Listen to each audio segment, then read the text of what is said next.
আমি কি ব্যৱস্থা কৰিছো যে ট্ৰেন্সফাৰৰ দায়িত্ব এতিয়া মেচিনে ল'ব।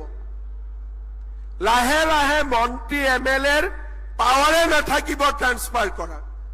যেনেকে এটিএমত টকা লওঁ তেনেকে ট্ৰেন্সফাৰ খুজিলে কম্পিউটাৰত এপ্লিকেশ্যন দি দিম, কম্পিউটাৰে ট্ৰেন্সফাৰ দিলে দিব, নিদিলে নাই।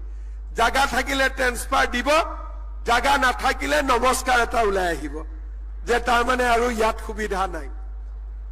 কাৰণ আমি অসমখনক ধুনীয়া কৰিবই লাগিব। আমি অসমখনক সকলো ফালৰ পৰাই আগুৱাই লৈ যাবই লাগিব। এনেকুৱা কোনো চৰকাৰ নাই য'ত জন্ম তাতে মোক চাকৰি দিব। আমাৰ মানুহে কি বিচাৰে যে প্ৰথমতে নিজৰ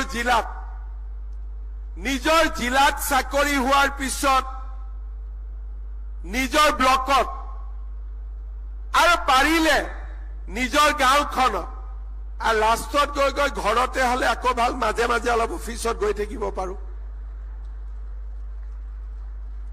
মাজে মাজে গৈ থাকিব পাৰিম। এই ব্যৱস্থাবিলাকৰ কাৰণে লাষ্টত গালি কোনে খাব লাগে? যেতিয়া মেডিকেলত গৈ নাৰ্ছ নাপায়, মেডিকেলত গৈ ডাক্তৰ নাপায়, গালি কোনে খাব লাগে? হয় অশোক সিংঘালে খাব লাগে, নহলে আমি খাব লাগে। আমিতো চাকৰি দি দিলো, আমিতো পোষ্টিং অৰ্ডাৰ দি দিলো, কিন্তু ল'ৰা ছোৱালীয়ে একেটা জেগাতে থাকিব খোজে।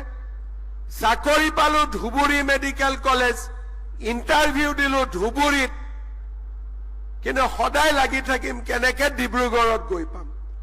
এতিয়া ধুবুৰীত কোনে চাকৰি কৰিব? আপোনাক আমি ডিব্ৰুগড়ত ট্ৰেন্সফাৰ দিলো, কিন্তু ধুবুৰীত যিমান পেচেণ্টে আহিব, ডাক্তৰ নাৰ্ছ টেকনিচিয়ান নাপাব, তেওঁলোকে আপোনালোকক গালি নিদিয়ে। তেওঁলোকে কাক গালি দিব? আমাক গালি দিব। এই ডাক্তৰ নাই, নাৰ্ছ নাই, চৰকাৰে কি কৰি আছে? চৰকাৰে কি কৰিব? আকৌ আপোনালোক যদি মই কোনোবা জেগাত ভ্ৰমণত গৈছো, হাতত ধৰি মামা মোক জলদি জলদি ট্ৰেন্সফাৰ কৰি দিয়ক। এই যিটো বেমাৰ, এইটো এটা আমাৰ ল'ৰা ছোৱালীৰ মাজত বেমাৰ। অসমখন আমাৰেই। যদি আমি ভাবো যে সব কাম ঘৰত থাকিয়ে হ'ব, সেইটোতো সম্ভৱ নহয়। আমি যেতিয়া সুযোগ পাম ট্ৰেন্সফাৰ আমি ল'ম, কিন্তু প্ৰথম দিনাৰ পৰাই এই মাত্ৰই অলপ পিছতে আপোনালোকে এপইণ্টমেণ্ট লেটাৰ পাব। যাৰ যাৰ পোষ্টিং ভাল নহ'ব, ভাল মানে ঘৰৰ পৰা অলপ দূৰত হ'ব, লগে লগে মোবাইলত মাৰা আৰম্ভ হৈ যাব, কেনেকে কি কৰিব পাৰো। এই বেমাৰটো আমি ওলাব লাগিব।